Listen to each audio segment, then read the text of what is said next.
Hello and welcome back to An Old Man Watches, where today I will be talking about the 1968 musical family adventure film Chitty Chitty Bang Bang. Eccentric inventor Caractacus Potts lives in a windmill with his equally, if not more, eccentric father and his two children. Mrs. Potts is presumably dead. The film never comes out and says that, but in 1968, one did not have divorcees as the hero of one's children's movies.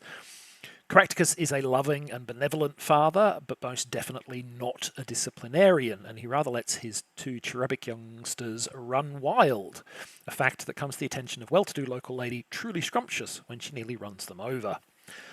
Yes, her name is Truly Scrumptious. It's that kind of story. Truly and Caractacus have the kind of snark-filled first meeting that is a movie code for love, true love, and sure enough, they are soon heading off on a picnic together with the two children in tow. They travel to the picnic in a motor car that Caractacus has recently bought and repaired. That car is Chitty Chitty Bang Bang, the title character of the film, and in the opinion of the Potts family, quite the most marvellous vehicle in the world. At the beach for the picnic, the kids asks their father for a story, and he is seemingly just about to oblige when a sailing ship comes into view. Caractacus immediately recognises the vessel, for it is none other than the personal yacht of Baron Bombburst of Bulgaria. Bombburst is a petulant, graspingly acquisitive fellow who immediately wants Chitty Chitty Bang Bang, the most marvellous vehicle in the world, after all, for himself. Fortunately, Caractacus built a few special modifications into Chitty's chassis. It really is quite the most marvellous vehicle in the world. But will even that be enough to protect them from the Baron and his malevolent minions? So this movie is loosely based on the novel of the same name. That novel was written by none other than Ian Fleming, better known these days for his other creation, James Bond. On the surface of it, this tale may seem a sharp departure from that of the famous spy, and in some ways, of course, it is. There are no women with names that are sexual double entendres in this book, for instance, and there were a lot more jokes. But in some fundamental respects, there is a lot of similarity. The 3 volumes of the Chitty Chitty Bang Bang novel were, at their heart, adventure stories. The protagonists are always getting to one scrape or another, such as escaping what are more or less death trap situations, and they end the tale by thwarting an international gang of thieves. And of course, in their escapades, they're greatly assisted by Chitty Chitty Bang Bang's wealth of marvellous gadgetry. In fact, there's arguably much more gadgetry elements in this book than there were in the early Bond novels.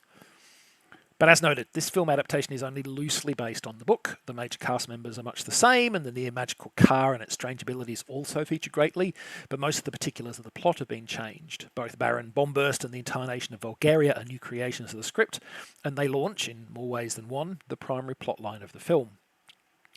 But as I've said before, and doubtless will again in the future, films and books are different media. Changing elements when you move from page to screen is not automatically wrong. It's not automatically right either, of course. Just ask me my thoughts about the Two Towers film sometime if you want to rant in that regard. But it's not automatically wrong, and sometimes it's for the better.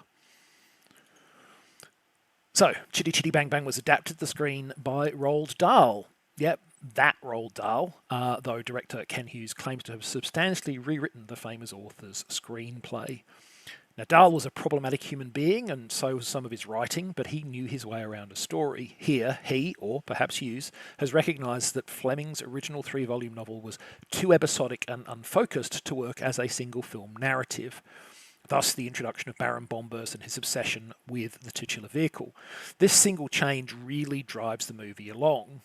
And no, I'm not going to ask you to pardon that choice of words, because silly wordplay like that is entirely apropos for this movie.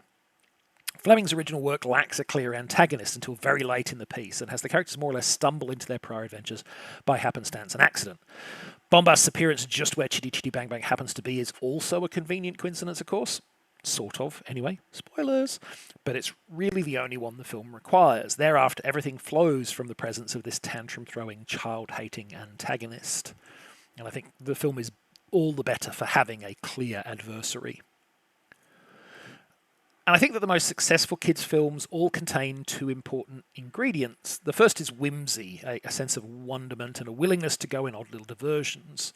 The second is menace. There needs to be a credible threat to make the whimsy, and presumably the triumphant ending, really click. Consider films like Wall-E or The Lion King, and you'll see scenes that are whimsical, but you'll also see scenes that are dark. To use food as an analogy, it's a bit like a lemon meringue pie. For the perfect LMP, you need both the sweetness of the meringue, whimsy, and the tangy zest of a really tart lemon filling, menace. Whimsy alone might be a fun bit of escapism, but menace gives it the zesty contrast that really lets it shine. There's nothing worse than a lemon meringue pie that is all sweet, with no tart to contrast. And to my mind, Chitty Chitty Bang Bang does a fine job of including both components. It has many humorous, whimsical elements throughout, not least the infuriatingly catchy musical numbers, but it's also not afraid to have genuinely scary bits too. The most infamous of these is doubtless the child catcher, with one contemporary critic calling it the most sinister presence I have ever seen on film. Now that's probably an oversell, but it is absolutely true that Robert Helpman's performance in the role is gleefully malevolent. Amusingly, off-screen, Helpman was the exact opposite of his wicked character, and he was a real favourite of the film's child actors, apparently spending much of his time shielding them from the tender tantrums of the director. This combination of whimsy and menace is a key part of why I very much enjoy this movie.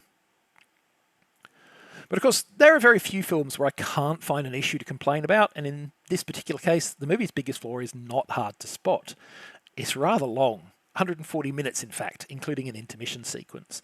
As an adult, I actually find that intermission a hugely amusing conclusion, given where and when it happens, but I bet as a kid I would have been less than thrilled about it. Many people have made note of the film's length, and I've seen several suggestions it could be cut by as much as a third to somewhere in the 90 to 100 minute range.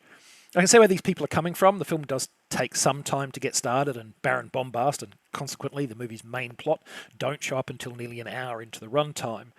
But with one exception, which is the very first 5 minutes, which provide what I feel is a largely superfluous backstory to the car, I'd be hard-pressed to pick what elements to exclude.